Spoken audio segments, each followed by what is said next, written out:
Hi everybody and welcome back to the tasting room.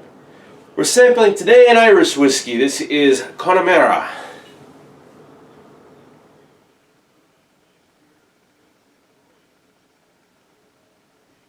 Alright, so what makes Connemara unique in the world of Irish whiskeys is that this is a peated single malt here.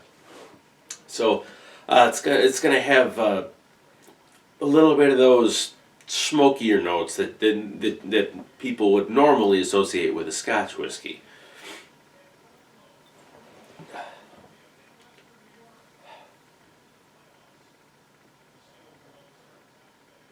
Now, for me, this is kind of on the it's kind of on the low end of the of the peaty scale. Just because I'm so used to those heavily peated Islas from Scotland. I do remember years ago when I first tried a Connemara. It was and I want to say it was a Connemara 12-year. I didn't see the 12-year at the liquor store. All I saw was this. It's got no age statement on there. I was reading about it. It says it's a blend of old and young whiskeys. So maybe they did away with the 12-year, or maybe I just couldn't find it. But yeah, this is a no age statement here. Anyway, but years ago when I first tried Connemara, it was recommended to me, and this was I was just getting into whiskey. I was drinking some of the more standard Irish whiskeys, your Jameson, your Bushmills, the very thin, triple distilled, very little depth of flavor. Just not much to them, and I hadn't really been exposed to peat at all. So this to me was almost unbearable. The heavily peated nature of the Connemara, but again, like I say, now that my palate is so used to them, this is very to me very lightly peated. But just know, if you've never had a peated Irish whiskey before, you may not be in love with this one at right off the bat.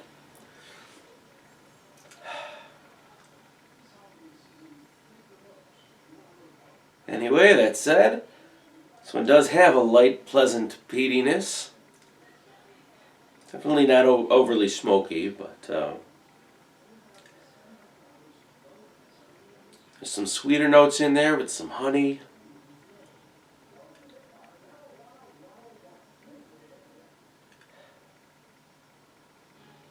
It's a little bit floral, some heather in there. A bit of a light nuttiness.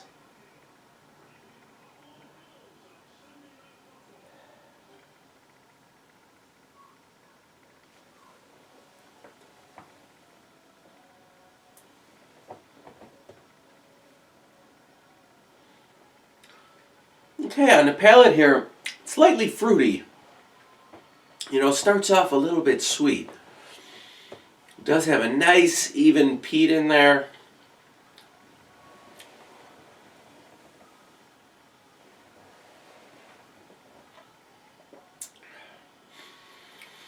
Now, it is a little bit thin, but as an Irish whiskey is, but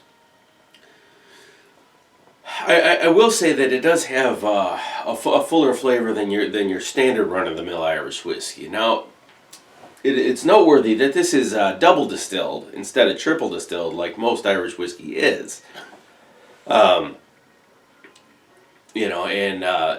And to me, that triple distillation just kind of distills out all of the flavor of the grain, and maybe that's just my bias towards Scotch, but this one is made a little bit more in the style of a Scotch whiskey here. Now it is 40% alcohol. It's 80 proof here, so they've watered it down quite a bit, and that's where I think I'm getting a lot of that. Just a little bit, thinner on the flavor profile, but not overly so by any means. I think I would have liked to see this one left at 45%, but that's just me personally.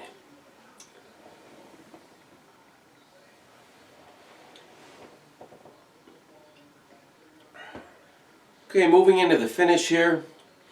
Still at that light fruitiness, but it's starting to mesh well with a bit of a cinnamony spice that's coming.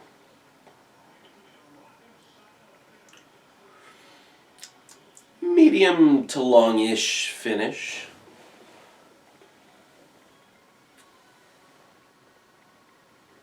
Lengthwise lingers more on the tip of the tongue there. Very nice. Alright, so to rate this one here. On the nose, it was rather light, but there were a lot of nice subtle aromas there. We had that light peatiness. There was a little bit floral. There's a sweet honey in there. It's a little bit nutty. I'm going to go ahead and give the nose on this one 21 points. On the palate, those light fruitier notes started to come through very nicely. Again, it was a little bit thin, maybe lacking in a little bit of character. But all in all, a nice, easy drinking whiskey.